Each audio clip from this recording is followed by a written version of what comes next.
അത് ഇനി കണ്ടുപിടിക്കണം. എന്തായാലും ആ ഒരാഴ്ചത്തെ സമയം 1-ാം തീയതി തൊട്ട് 6-ാം തീയതി വരെയുള്ള ആ 6 ദിവസത്തിൽ എപ്പോഴും ഞാൻ പോയ ട്രിപ്പിൻ്റെ ഭാഗമാണ്. ഒരു ദിവസം തന്നെ 2-3 മ്യൂസിയത്തോളാണ് ഞാൻ കവർ ചെയ്ത് ഓർക്കുന്നുണ്ട്. അത്രയ്ക്ക് കേട്ട് എനിവേ നല്ല ഒരു എക്സ്പീരിയൻസ്. ഞാൻ ചെറുപ്പത്തിലാണ് ഞാൻ അവിടെ പോയതുള്ളൂ, വളരെ ചെറുപ്പത്തിലുള്ളൂ. അത് പിന്നെ ഞാൻ പോകുന്നു ഇപ്പോഴാണ്. So happiness. ഇനി അടുത്തതും ഇതുപോലെ തന്നെ.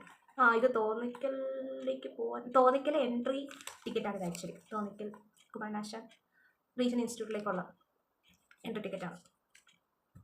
ഇതൊന്നും മഷിയില്ലാത്തതാണോ അത് വേറെ എന്തെങ്കിലും വിഷയം കൊണ്ടായിരിക്കുന്നത്? ഒന്നും പ്രിൻ്റ് ആവാത്ത ഇത് അതുപോലെ വേറെ എൻട്രി ടിക്കറ്റാണ്. Trivandrum to Ponmudi upper. ഈ ടിക്കറ്റും കൊണ്ടാണ് ഞാൻ എൻ്റെ പൊന്മുടി കണ്ടത്. എന്നെ കണ്ടതെന്ന് പറയാൻ പറ്റില്ല, പൊന്മുടി ഞാൻ എത്തിയത് തന്നെയാണ്. അതിനകത്ത് എഴുതി വെച്ചിട്ടുണ്ട്, കുറച്ചൊക്കെ വായിക്കാൻ പറ്റുള്ളൂ. യാ പൊന്മുടി സീരീസ് എന്ന് പറഞ്ഞാൽ 3 കുത്തിക്കെട്ടി വെക്കാനുണ്ട്. പിന്നെ ഇതൊക്കെ എൻ്റെ ആക്ച്വലി ബേക്കപ്പ് ടൈമിൽ ഞാൻ വെച്ചിട്ട് പറഞ്ഞതാണ്. കൊള്ളാം. ജസ്റ്റ് ഞാൻ കുറച്ച് പുറകോട്ടിട്ടുണ്ട്. ഇതെന്തെന്ന് വെച്ചാൽ ഒരു വലിയ മല, അതിൻ്റെ താഴെ ഒരു പുഴയിൽ 2 ആളുകൾ വഞ്ചി തുഴയുന്നു, അത്രേ ഉള്ളൂ. പിന്നെ കുറേ പൈൻ മരങ്ങളോ അങ്ങനെ എന്തൊക്കെയോ സാധനങ്ങളുണ്ട്. എനിക്ക് ഈ ഡ്രോയിങ് സാധനങ്ങളൊക്കെ എങ്ങനെയെങ്കിലും സെറ്റ് ചെയ്യാൻ ഭയങ്കര ആഗ്രഹം. അതിൻ്റെ പാർട്ടായിട്ട് ഞാൻ വരച്ച് വെച്ച സംഭവമാണ്. കൊള്ളാം. എൻ്റെ ഉള്ളിലെ കലാകാരിനെ ഞാൻ കണ്ടത് എങ്ങനെയാണ് അത്യാവശ്യം. ഞാൻ യൂട്യൂബിൽ വീഡിയോ കണ്ട് നോക്കി വരച്ചാൽ അതുപോലെ ഇതുപോലെ നല്ല അത് ഇതിനേക്കാൾ ഡബിൾ നല്ലതാണ്. അത് ആ ഒരു സമയത്ത് ചെയ്തതാണ്. ഞാൻ വിചാരിച്ചിരുന്ന എനിക്കൊരിക്കലും ഒരു നല്ല വരയ്ക്കാനുള്ള കാര്യങ്ങളൊന്നും കഴിവില്ലാന്ന് വിചാരിച്ച് കുട്ടിയായിരുന്നു. അപ്പോൾ അവിടെ നിന്ന് ഞാൻ ഇവിടെ എത്തി ആണ് ഡേറ്റുണ്ടോ? ഡേറ്റുണ്ട്.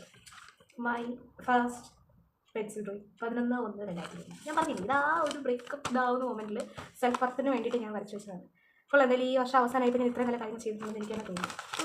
ഒന്നുകൂടെ ഞാൻ കാണിച്ചു കണ്ടു ഇതൊക്കെയാണ്. പിന്നെ ഇത് എക്സ്പോ പാർക്കിംഗ് ആക്ച്വലി ഞാൻ പറഞ്ഞതല്ലോ, ത്രോയിൽ മറൈൻ എക്സ്പോ വന്നത്. അപ്പോൾ 22/1/2023.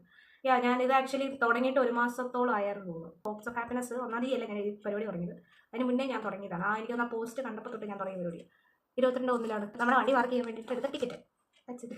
അതും ഒരു ഹാപ്പിനെസ് ആണല്ലോ, വണ്ടിയൊക്കെ സുരക്ഷിതമായി പാർക്ക് ചെയ്യാൻ പറ്റിക്കുന്നത്. ഇനി മറ്റൊരു ഓക്കെ, ഞാൻ പറഞ്ഞില്ല, ഇതാണ് ഞാൻ ആ ഒരാഴ്ചയിൽ ഓടി നടന്ന ഒരുപാട് മ്യൂസിയം സാധനങ്ങളൊക്കെ ഉണ്ടെന്നാണ്. അതിലൊന്നാണ് ഇത്. മറ്റേ Panickers gallery, KCS Panickers gallery, പിന്നെ അടുത്തത് ശ്രീചിത്ര ആർട്ട് ഗാലറി. ഇതൊക്കെ കണ്ടതെല്ലാം ഒരു ദിവസം അതിൻ്റെ സന്തോഷപരമായിട്ടുള്ളത് ഞാൻ വിസിറ്റ് ചെയ്തു. അതെനിക്കൊരു വലിയ സന്തോഷമുള്ളതാണ്. എനിക്കൊന്നും മനസ്സിലായില്ലെങ്കിൽ പോലും അതിൻ്റെ ഭാഗമായിട്ട് ഹാപ്പിനെസ്. ഇനി വളരെ ഒരെണ്ണം കൂടെ ഉള്ളൂ. അതോടുകൂടി ഈ വർഷത്തെ എൻ്റെ സന്തോഷകരമായ കാര്യങ്ങൾ, എനിക്ക് പേഴ്സണൽ ഹാപ്പിനെസ് എല്ലാം എൻ്റെടാം. ഞാൻ 1-ാം തീയതിയിലെ കാര്യം പറഞ്ഞായിരുന്നു. എൻ്റെ എക്സ് എന്നെ വിളിച്ച് കുറച്ച് തമാശകൾ പറഞ്ഞു സന്തോഷം നൽകി. സോ 2-ാം തീയതി തുറക്കാൻ പറ്റുന്നില്ല. 2-ാം തീയതിയിലാണ്. 2-ാം തീയതിയിലെ സന്തോഷം. ബെസ്റ്റ് ഫ്രണ്ടിൻ്റെ ഫ്രണ്ട് നയൻതാര, പുള്ളിക്കാരി എന്നെ വിളിച്ചു കുറച്ച് കൂടുതൽ സംസാരിച്ചു.